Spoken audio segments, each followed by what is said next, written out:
everyone, welcome back to another episode of Technologyglance.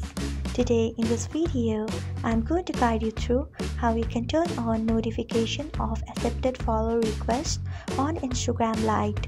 So let's get started. Firstly, open Instagram Lite app in your device. Then tap on profile icon if you haven't.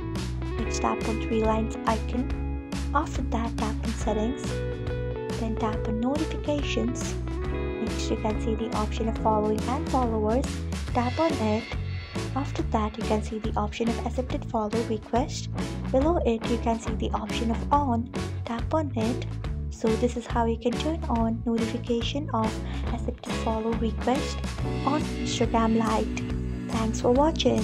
If you found this guide helpful, we would love it if you hit the thumbs up button below.